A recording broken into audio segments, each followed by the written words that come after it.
Welcome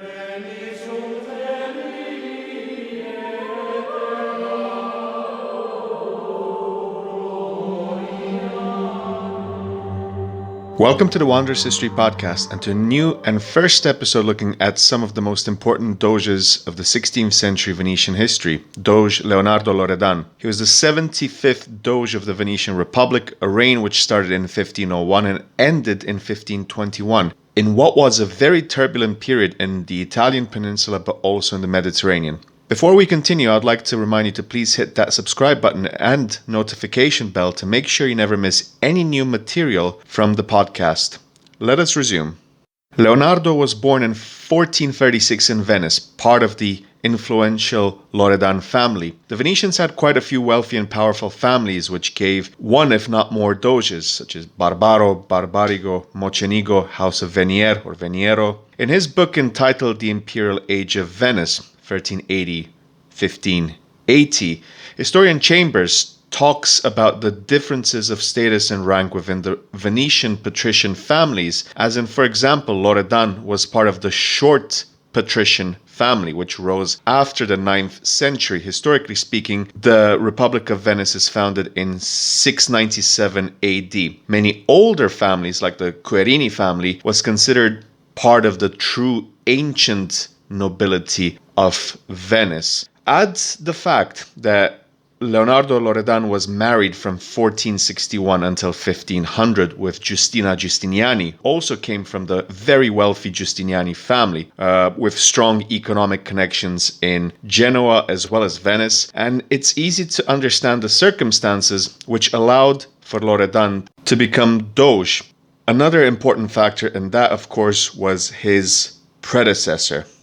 Name of said predecessor was Doge Agostino Barbarigo, Doge between 1486 and 1501, which was fairly turbulent. He got Venice involved in the First Italian War in 1494, which saw the French defeat of Charles VIII against an Italian coalition. Also during his dogeship, Cyprus got voluntarily annexed to Venice's Mediterranean Commonwealth. The Venetian annexation of Cyprus also had to do with what happened with Catherine Cornaro, or Catarina Corner, who was the last monarch of the Kingdom of Cyprus. She was the Queen Consort of Cyprus by marriage to James II of Cyprus, and she was regent during the minority of her son James III of Cyprus. But also she became daughter of Saint Mark, which allowed for the Republic of Venice to claim control. Returning to Agostino Barbarigo, his relationship with Bayezid II and the Ottomans gradually deteriorated, which led to the Second Ottoman-Venetian War. The loss at the naval battle of Zonchio against the Ottomans in 1499 was very important, and it destabilized the Venetians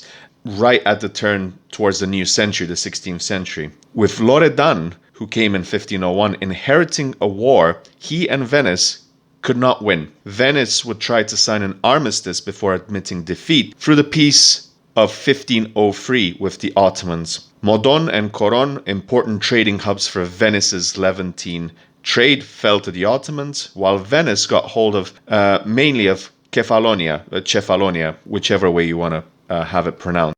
This peace with the Ottomans was necessary and very disadvantageous for the Venetians. It was a compromise which allowed for Loredan and the Venetian Senate, which they had to accept because of the incursions of the Ottoman troops in Dalmatia. As it would become a common theme with the other two Ottoman-Venetian wars, the Venetians had to accept defeat in order to resume trade in the Levant, which was heavily dependent on peace with the Ottomans, especially after Selim I, Ottoman Sultan, defeated the Mamluks in 1517, which allowed for the annexation of what we know today as Egypt and large parts of the Levantine territories to fall to the Ottomans.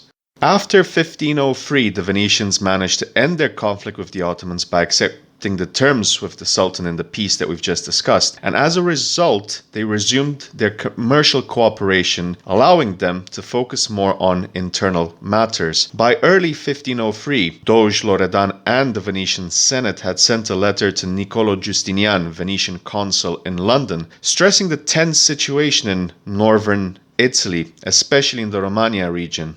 The apathy of both Pope Alexander VI, also known as Rodrigo Borgia, and his son, the Duke of Valentinois, was well known. And soon after the Pope's death, Venice managed to take control of Faenza by conquest, which constituted the first step in Venetian expansion towards western Italy. The Republic also obtained Rimini from Pandolfo Malesta, whose family had run the city for centuries. Their hatred towards what was considered a tyrannical papacy, and also due to their stage of bankruptcy, made them decide to willingly accept Venetian rule. This in itself was interesting because Venice did not need Rimini, as it would have exceeded their revenue expenses, but still the Republic integrated Rimini in their terraferma, which was their territories in the Italian peninsula, in order to weaken their main competitors such as the papacy, the Sforzas of Milan, and the Duke of Valentinois, who was also Cesare Borgia, whom the Doge Loredan, described as a tyrant of Italy. After the death of Pope Alexander VI, Cesare Borgia was no longer able to hold their family possessions in the Romagna region, and Venice took full advantage of the situation by convincing the local nobility of these cities to be placed under the protection and leadership of the Venetian Republic. After the death of Pope Alexander VI, we have the very short pontificate of Pius III, which lasted only 26 days. But afterwards, there would be another pope, far more radical in his approach towards Venice than his predecessors, and that was Pope Julius II. Through the secret Treaty of Blois in 1504, Pope Julius II manages to convince Louis XII of France and Holy Roman Emperor Maximilian I to attack Venice, thus laying the preliminary foundations of the League of Cambrai. Paradoxically, this act had cancelled the previous mutual cooperation pact between the French and Venice at Blois in 1499. Doge Loredan recognized the need for Venice to act as a balancing power in the Italian peninsula because of what was becoming a very unstable power dynamic between the Habsburgs, both Spanish and Austrian, and then France, the papacy, issues which would relate to Milan, Naples, and other parts of Italy.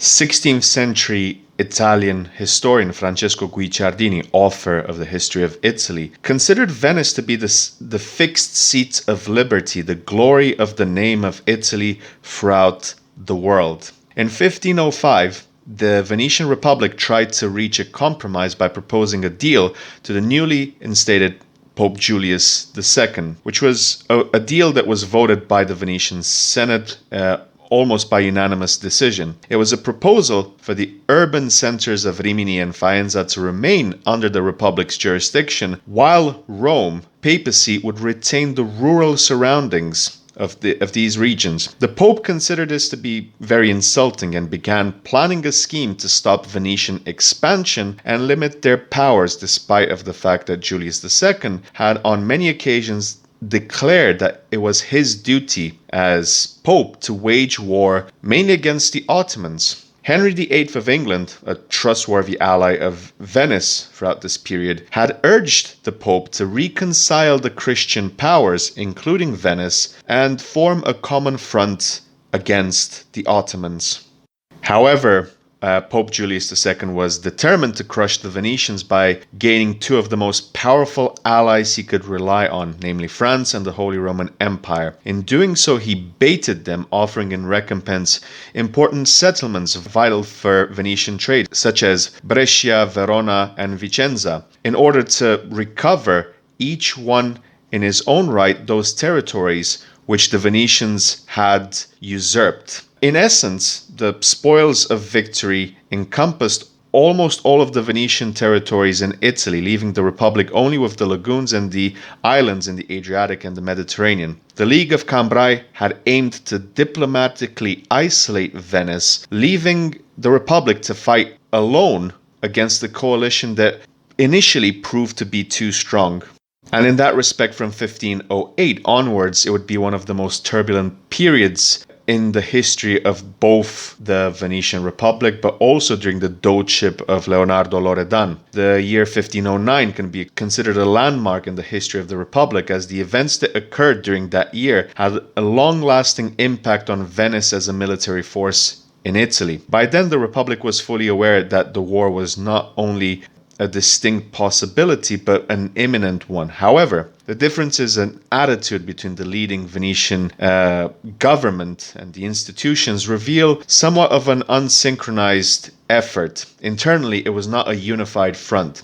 Doge Loredan and the Senate offered the Pope a deal they well knew that the Pope would not accept, while hoping for the King of England to reconcile the Pope and the Emperor. On the other hand, the Council of Ten, the Venetian Council of Ten, was far more prudent and foretold the disaster that would be the Battle of Agnadello. In a letter to the consul in London from late January 1509, the council tried creating a diversion by implying that the French had the intention of ruining Italy through the policies of the Cardinal of Rouen, who wanted the French king to become a master of Italy, while he would become Pope, the Cardinal of Rouen, that is, gravely disrupting the existing European balance. Furthermore, the Council of Ten was not confident as the Senate or Doge Loredan in the 1503 truce with the Ottomans, as they stated that a joint war effort against Venice would simply invite the Ottomans to attack Venetian Mediterranean possessions. As a result, the Council of Ten decided to try to avoid war, or at least to gain a potent ally in this conflict, and the instructions were sent to the imperial ambassador Luca de Rinaldi in February 1509 to reveal Venetian intentions. They explained that the emperor should intervene because France planned to occupy Italy, both secularly but also spiritually, and as a result, it was a matter of urgency for the safety and stability of Christendom. In addition, they proposed a substantial sum of 200,000 Rhenish guilders to the emperor. In truth, Venice had to choose the lesser evil, as the occupation of Milan by Maximilian, combined with his claim on the Kingdom of Naples, would have represented unwanted foreign involvement in Italy. However, the prospect of the King of France taking control of northern Italy and Rome was even more alarming. In his desire to ruin the Venetian Republic, Julius II seemed to not consider the fact that both France and the Holy Roman Emperor had claims on numerous Italian territories, such as the Kingdom of Naples and Milan, which basically invited them to wage war in the Italian peninsula.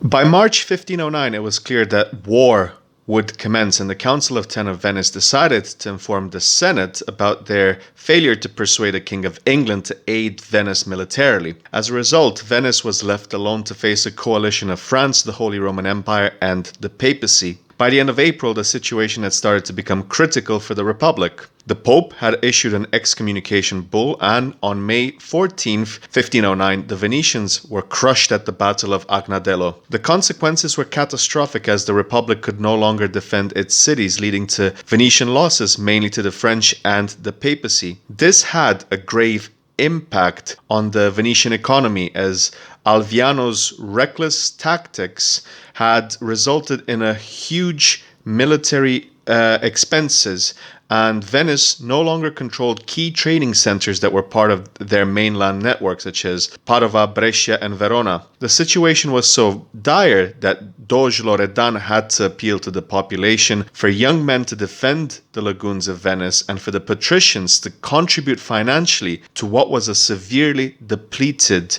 treasury. The war had an instant short-term impact on the Venetian Republic. After the excommunication bull and the defeat at Agnadello, foreign investors and merchants avoided Venice due to the uncertain and unstable situation the Republic was experiencing at the time. The Venetians relied on agricultural productivity from regions such as the Veneto and Lombardia, and the industries from Verona, Vicenza, and Padova, all cities that were lost after the Battle of Agnadello. As a result, the situation was critical, forcing the Venetian Senate and the Council of Ten to start collaborating by trying to find the money to raise an army and buy the emperor's favor. This would be secured by either offering 200,000 florins up front or 50,000 florins annually for 10 years in return for an imperial alliance and protection, a motion which was accepted by the Senate but met with no reply from the emperor. However, the success of the League of Cambrai proved to be its salvation, and the Venetians used to say that, quote, while the roots of the Venetian state survive, the tree and fruit will spring up again, end of quote. Pope Julius II had achieved what he had desired by retaking Rimini, Faenza, and Romagna. But in doing so, he brought devastation to most of northern Italy. Devastation which was caused by his allies, the French, and imperial troops. Cities such as Brescia in 1512 and Vicenza in 1510 had endured grave atrocities and decided to return their allegiances to Venice. As a consequence, the papacy decided that the French had to be driven out of Italy, and as a result, alliances began to shift. At this pivotal moment, Venetian diplomacy and also in part the skill of Doge Loredan served the Republic's aims, and as a result, they formed an alliance with the Pope and Rome. The reasoning behind this was simple. Julius wished to annex the Duchy of Ferrara and Genoa, which were both under considerable French influence.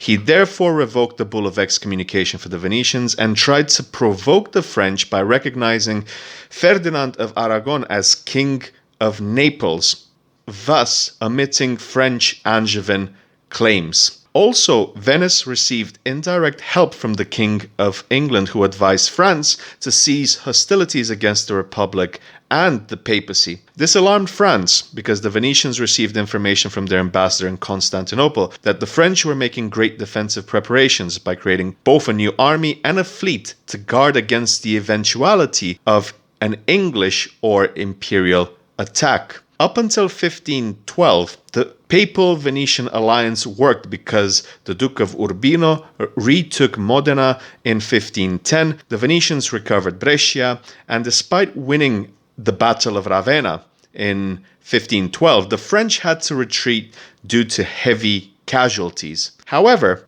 alliances would change yet again as Venice rejoined France, basically reinstating the Treaty of Blois from 1499 and its clauses as well. An interesting consequence of this collaboration was a motion which the Venetian Senate sent in apology to the English king, reconfirming the Anglo-Venetian relations would not be affected by this change of circumstances. The papacy reacted swiftly and in April 1513 formed a counter-league with the emperor, excluding Venice from peace treaties, but not excommunicating them, mainly because he saw the complete removal of French troops from Italy as a priority. As a result, in May 1513, war broke out once more and the French were defeated at Novara, with the consequence that they lost control of Genoa. By this point, Niccolò Machiavelli summed up the situation in Italy, saying that by 1513 the country had been, quote, overrun by Charles, sacked by Louis, raped by Ferdinand of Aragon, and disgraced by the Swiss. End of quote. The Venetians realized that in order for France to fully commit against the empire, they needed to entice the newly instated Francis I to join efforts with Alviano, who had previously defeated an imperial army at Friuli in 1514. In this situation, the Republic's role as a balancing and deciding Italian faction can fully be observed. After the decisive victory of Marignano, Venice had most of its possessions, including the much disputed city of Verona, restored. In return, the Venetians accepted the Treaty of Noyon in 1516, which was signed by Francis I of France and Charles V in August of 1516. This recognized French claims to Milan and Spanish claims to Naples, and effectively removed Spain from the war. The War of the League of Cambrai was one of the defining moments of Doge Loredan's reign, a period of conflict and turbulence in northern Italy which lasted from 1506 to 1516, which could have ended disastrously for the Venetians had diplomacy and switching and shifting of alliances not working for them. Doge Loredan died in June 1521, leaving Venice mourning after his departure. Pietro Bembo, who wrote a great history of Venice published in 1551, was present at the funeral. Leonardo Loredan's legacy was broad and important. He appeared in notable pieces of art like the allegory of victory over the League of Cambrai by Palma il Giovane and the Triumph of Venice by Pompeo Battoni, finished in 1737. Doge Loredan features heavily in both of these works of art. Doge Loredan was succeeded by Antonio Grimani, whose dogeship was very brief from 1521 until 1523. It is the dogeship of Andrea Gritti, the Fabius Maximus of Venice, according to historian Robert Finlay, that I will want to look at in the next episode of the podcast. Thank you for listening to the Wanderers History Podcast and to this episode about Venetian Doge Leonardo Loredan and the history of the Venetian Republic during his reign and leadership. Make sure to subscribe and hit that notification bell to make sure you never miss any new material from the podcast. And until the next time, all the best.